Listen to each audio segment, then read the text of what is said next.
Well, hello there. Welcome to another episode of One-on-One Coaching.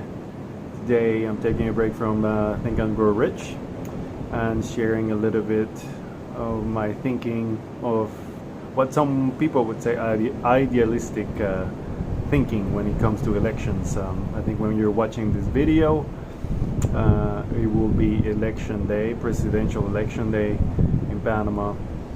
And I'm just reflecting about the different strategies. It's funny how people would say if you don't vote, you're letting the masses pick your president. But then if you vote for the one that you think is the right one, but they have no chances of winning, then you're wasting your vote. And if you vote for some other whatever, if you vote for certain people, and then you have to play the strategy because you're voting for the least evil of the choices. Whatever the reasoning is, I still disagree with them.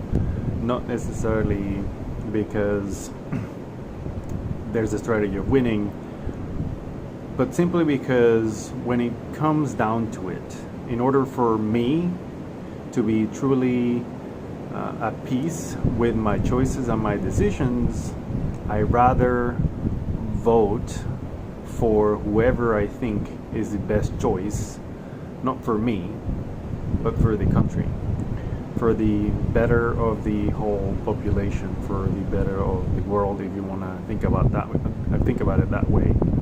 And that would allow me to accept whichever results comes later. Yes, the person I vote for might lose, but I would still feel like I did the right thing, and it is easier for me to deal with whichever the result afterwards. What happens when we start dealing with these other strategies of we want to vote for the one that's going to win, or we want to vote for the one against the one that we don't want to win, or whatever the case may be, is we are very quick to blame someone else for our decision. We're very quick to put fault and responsibility on someone else because we gave our vote based on a freaking strategy or a logical formula or whatever. And that's just not the way it works. And the same thing goes for our lives. It's impressive to see how many people like to leave personal decisions, their life decisions, to someone else's ideology, to their boss, their manager, to their peers, to their family, their parents, their sisters, their society, and whatever, some other reasoning. And they allow all those external things to define their lives, and then they're complaining as to why their life is not the way they want it to be.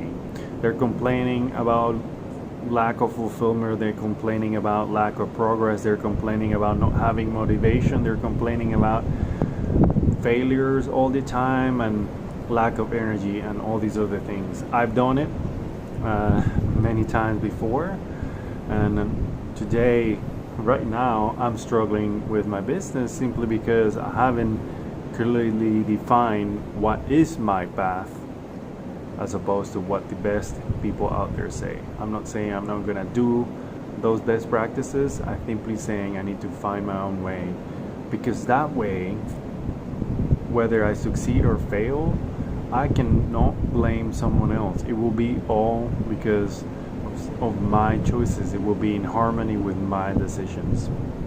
I don't know where you are. I don't know what you're struggling with. I don't know how difficult it could be to turn your ship around and set it in the right direction. But I do know this: it doesn't matter what decision you make, if it's right or wrong, and if you succeed or fail based on it.